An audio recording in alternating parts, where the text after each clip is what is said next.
What's going on, everybody? Welcome back to the channel. Hope all is well. You know, part of the American dream is having a lot of money, not struggling with finances, and home ownership. The thing is, you will never 100% be able to do what you want to your home, whether you're in an HOA community or an older established neighborhood. Let's take a look at this Queens homeowner as he illegally turned a single family home into hotel units.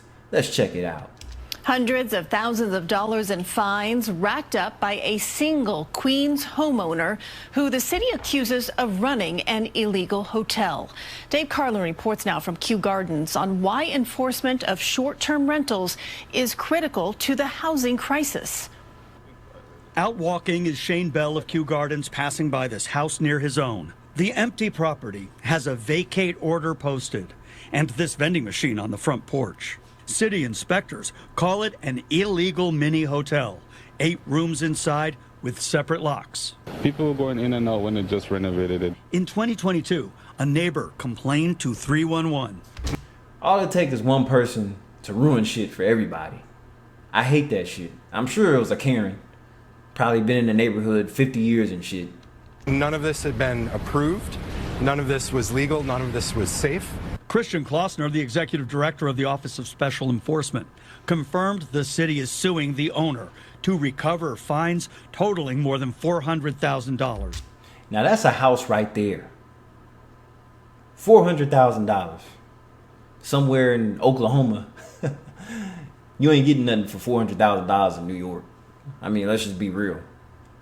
We learned the owner lived nearby and went to find out more. A woman at the owner's home connected us on the phone with a man she identified as her son. Do you have a lawyer you want us to talk to? He told us he does not want to say anything about legal representation and hefty fines, but told me he is confident the vacate order will be lifted. The city says first the interior must be returned to a single family configuration.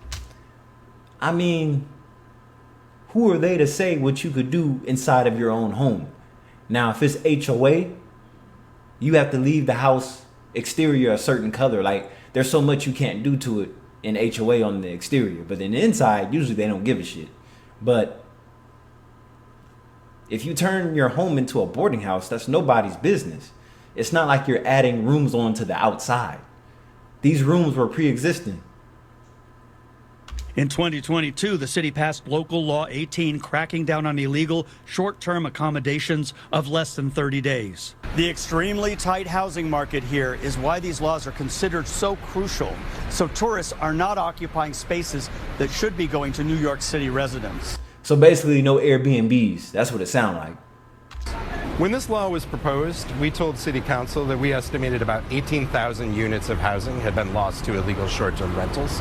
And now, through prevention, that number is way down. Klossner says you must register with the city and you'll be disqualified if your place is rent regulated or your building bans the practice. He says the most effective part of the law was that it forced the big tech companies to check registrations. Wow. Micromanagement at best. So being a homeowner isn't what it's cracked up to be, or is it? You're still being micromanaged. You're still being told what to do. It's just a headache. Because that's what a lot of people are doing. They're turning part of their homes into apartments. Let's say you have a 2-story home. You start knocking out walls. And you start separating them into apartments. They're telling you you can't do that. It's illegal. And we're in the middle of a housing crisis. But why does it matter? If there's 10 to 12 people living in a 3-bedroom house. That's not illegal. So I don't see the big deal here. Anyway, this is Kai DeVeo. I'll see you in the next video.